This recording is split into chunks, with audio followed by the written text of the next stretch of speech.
माझा स्पेसिफिक प्रश्न आहे की 5,000ची वाढीव क्षमता करत असताना इन्फ्रास्ट्रक्चरसाठी निधी देणं आवश्यक आहे. वयाच्या अटीची शिथिलता डिसेंबर 23 पर्यंत दिली. आज देखील आपण निर्णय घेतला तर डिसेंबर 23च्या आधी जर जाहिरात आपल्याला काढता आली तर या मागच्या लाखो मुलांना त्याचा फायदा होईल. परंतु ज्या पद्धतीने जीई आणि नीटच्या परीक्षा होतात, जॅमर लावून परीक्षा सेंटर्समध्ये होतात, तसा एक प्रयोग प्रायोगिक तत्वावर लगेच होऊ शकणार नाही. जॅमर लावणं आणि ती इन्फ्रास्ट्रक्चर उभा करणं शक्य नाही, परंतु प्रायोगिक तत्वावर किमान करता येईल का हा प्रयत्न करावा. वायरलेसच्या अंडरच सायबरचा डिपार्टमेंट आपल्याला एक्सक्लुझिव्ह जर करता आला. सीसीटीव्हीचा कायदा आपल्याकडे नाही.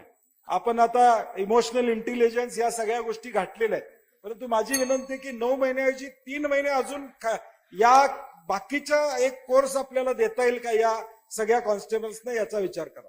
सन्माननीय सतेज पाटील साहेबांनी अत्यंत महत्वाचे मुद्दे या ठिकाणी उपस्थित केले आहेत.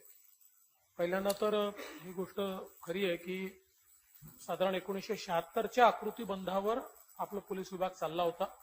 आपण आता प्रयत्न करून नवीन लोकसंख्येच्या अनुरूप आपला आकृतीबंध तयार केला. त्यामुळे लोकसंख्येमागे पोलीस स्टेशन, दोन पोलीस स्टेशनमध्ये किती अंतर असलं पाहिजे, एका पोलीस स्टेशनमध्ये कुठल्या प्रकारचे किती युनिट्स असले पाहिजे, त्याच्यामध्ये कुठले कर्मचारी असले पाहिजेत, असं सगळं आता नव्याने आपण पूर्ण त्याच्यामध्ये केलेलं आहे. आणि मला असं वाटतं की हा एक ऐतिहासिक अशा प्रकारचा निर्णय आहे, कारण गेले 20-25 वर्ष मी देखील या सभागृहामध्ये आहे आणि प्रत्येक होमच्या चर्चेमध्ये आपण ही चर्चा करायचो की बाबा नवीन आकृतीबंध केला पाहिजे.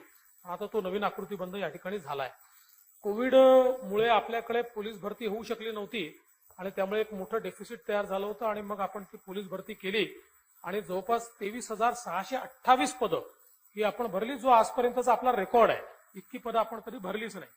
परंतु आपला प्रॉब्लेम असा झाला की साधारण आपल्या सगळ्या मिळून आपली जी काही क्षमता होती ती 8,400 लोकांना केवळ आपण त्या ठिकाणी ट्रेनिंग देऊ शकत होतो, अशी क्षमता आपली होती. आणि म्हणूनच क्षमता वाढ करणं गरजेचं होतं. ती क्षमता वाढ केलेली आहे आणि सतेज पाटील साहेबांनी या ठिकाणी अतिशय महत्वाचा मुद्दा उपस्थित केला की नुसती घोषणा करून चालणार नाही, तर त्या ठिकाणी इन्फ्रास्ट्रक्चर तयार केलं पाहिजे. तसं इन्फ्रास्ट्रक्चर तयार करायला घेतलेलं आहे. ते इन्फ्रास्ट्रक्चर तयार करण्याकरता निधी देखील उपलब्ध करून दिलेला आहे. त्याच्यामुळे ही क्षमता वाढ आता याच्या पुढे चांगल्या प्रकारे आपण पुढच्याही काळामध्ये आपल्या कामी येईल.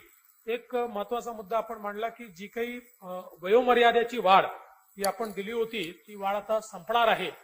तर मी एकदा त्याचा आढावा घेतो आणि ती संपायच्या आधी आपल्याला नवीन जाहिरात काढता येईल का असा प्रयत्न आपण करूया. आता काय की पोलीस विभागामध्ये सध्या इतक्या परीक्षा घेतल्या, इतक्या लोकांच्या टेस्ट घेतल्या आणि आता इतक्या लोकांना प्रशिक्षण द्यायचं आहे, याचं इतकं लोड आलेलं आहे की ते म्हणतात आता वर्षभर तुम्ही नवीन रिक्रुटमेंटचं नावच घेऊ नका, पण तरी देखील मुलांचा जर फायदा होत असेल तर आपण त्याला भले मी त्यांना असा प्रयत्न करतो की त्यांना सांगतो ऍडव्हर्टिजमेंट आधी काढा, परीक्षा थोडी उशिरा घ्या तुमचं सगळं झाल्यानंतर. असं काही शक्य आहे का? म्हणजे मी आज तुम्हाला पूर्ण आश्वासन देऊ शकणार नाही, पण मी जरूर ही मागणी तुमची रास्त वाटते म्हणून पोलीस आपल्या होम विभागाशी चर्चा करून आणि डीजींशी चर्चा करून या संदर्भातला जो काही निर्णय आहे तो निर्णय आपण घेऊ. आपण एक चांगली गोष्ट अजून सांगितली की परीक्षा आपल्या फुलप्रूफ झाल्या पाहिजेत. खरं म्हणजे एक गोष्ट निश्चित आहे की महाराष्ट्रामध्ये आपला प्रयत्न असतो. आपण अतिशय चांगल्या एजन्सीज महाराष्ट्रामध्ये रिक्रूट केलेल्या आहेत, पण आता माहिती तंत्रज्ञान इतकं वाढलेलं आहे की लोक नवनवीन गॅजेट्सच्या माध्यमातून म्हणजे आता आधी नाही तर हॉलमध्ये बसून कसे प्रश्न बाहेर पाठवता येतील त्याचा फार फायदा होतो असं नाहीये, पण तरी देखील जे परीक्षार्थी आहेत त्यांचा मॉरलवर त्याचा एक परिणाम होतो. त्यामुळे आपण असं सांगितलं असं काही जॅमर वगैरे लावणं असं प्रायोगिक तत्वावर करता येईल का हे निश्चितपणे त्या ठिकाणी ते देखील पाहिलं जाईल. सायबरच्या संदर्भात आपण आता महाराष्ट्रामध्ये अतिशय मोठा सायबर प्लॅटफॉर्म तयार करतो. नुकतंच आपलं त्याचं टेंडर निघालेलं आहे आणि याच्यामध्ये हा प्लॅटफॉर्म देशातला सगळ्यात डायनामिक प्लॅटफॉर्म असणार आहे की ज्याच्यामध्ये या प्लॅटफॉर्मवर आपण सगळ्या फायनान्शियल इन्स्टिट्यूशन्स इन्क्लुडिंग बँक्स, सगळ्या नॉन बँकिंग फायनान्शियल इन्स्टिट्यूशन्स, सगळ्या सोशल मीडिया साईट्स अशा सगळ्यांना एकत्रित आणतो आणि यांचं सगळ्यांचं ऑनबोर्डिंग करून याच्यामध्ये आपण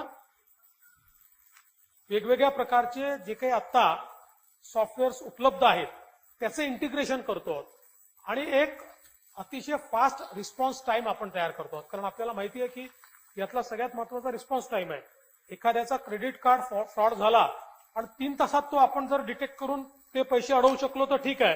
नाही तर अलीकडच्या काळामध्ये ते देशाच्या बँकेतनं विदेशाच्या बँकेत जाऊन अशा बँकेपर्यंत ट्रान्सफर होत जातात की ज्या देशामध्ये आपली ट्रिटी नाही, म्हणजे जिथनं आपण तो पैसा परत आणू शकत नाही. आणि म्हणून आपण हा जो प्लॅटफॉर्म आता तयार करतोय हा अतिशय डायनामिक अशा प्रकारचा प्लॅटफॉर्म आहे.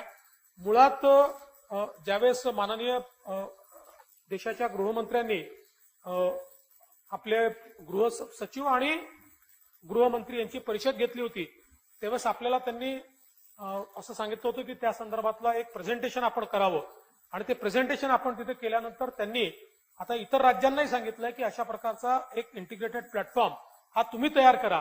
आज आपल्याला अनेक वेळा आता जसं सोशल मीडिया साईट्सवर अनेक वेळा प्रॉब्लेम येतो की कोणीतरी एखाद्याची धार्मिक भावना भडकवणारा एखादा पोस्ट टाकून देतं आणि मग आपल्याला सर्टकडे जावं लागतं. सर्ट नंतर मग ते समजा ती युएस मधल्या सर्व्हरमध्ये असेल तर ते तिथे कळवतात.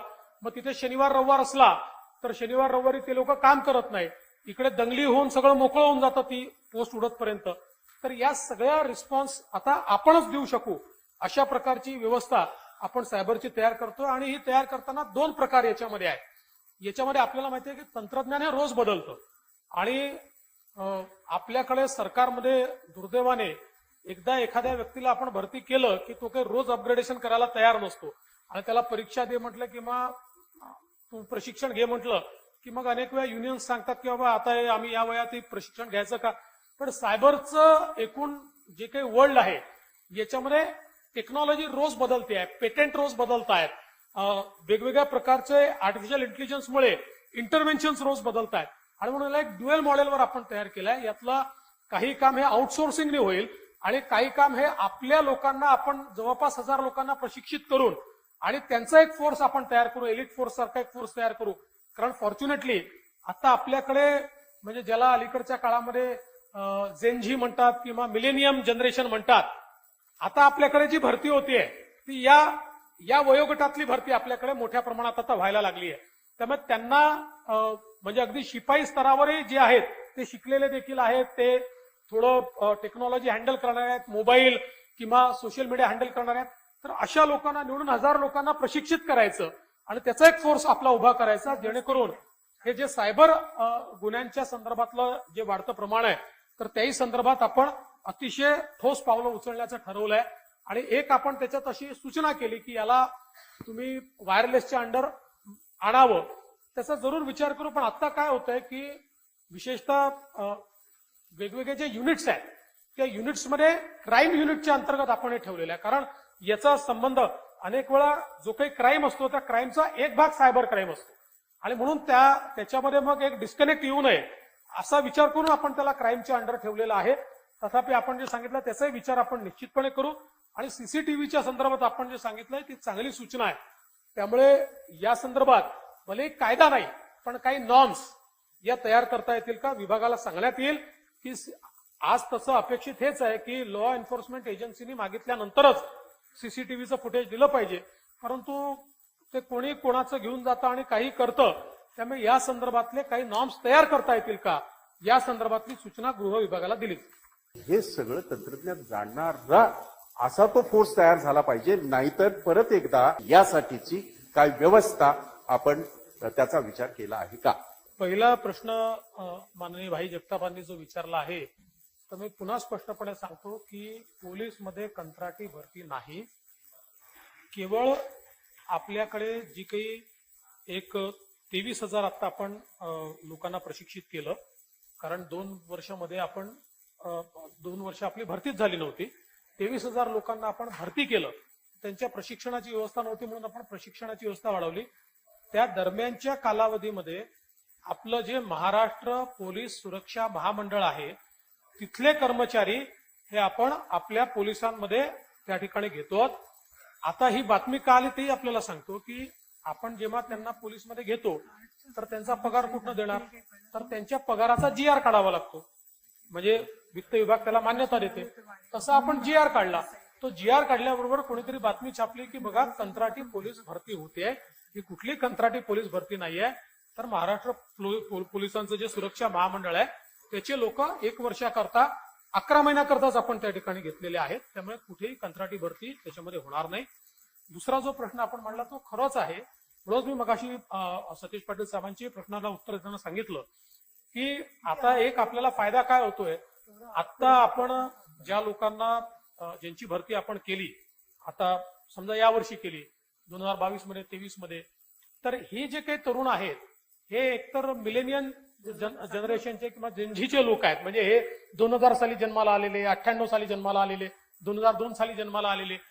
त्याच्यामुळे हे तंत्रज्ञानासोबत जन्माला आले. म्हणजे आपल्याला जे मोबाईल वापरणं शिकावं लागलं ते शिकत शिकतच हे मोठे झालेले आहेत.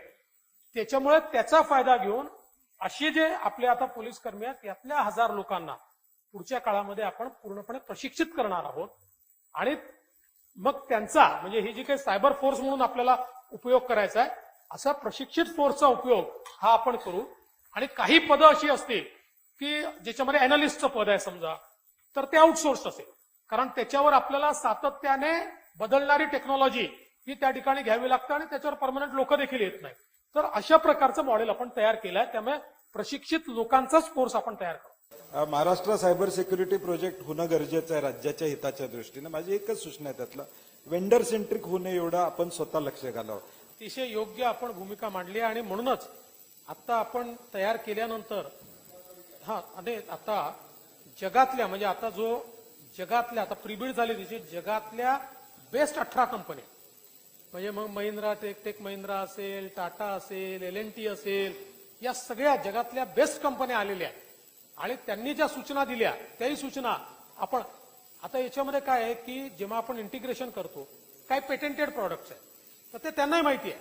त्यामुळे त्यांनी त्या ठिकाणी ते जे पेटेंटेड प्रॉडक्ट आहेत ते तुम्हाला म्हणजे कोणी त्याचा जो कोणी तयार करेल प्लॅटफॉर्म त्याला त्यांच्याचकडनं घ्यावे लागतील. पण बाकी सगळे ओपन सोर्स आहेत. कुठेही आपण वेंडर ड्रिव्हन अशा प्रकारचं काम त्याच्यामध्ये केलेलं नाही आणि म्हणूनच एवढा मोठा त्याला प्रतिसाद जो आहे तो मिळालेला आहे.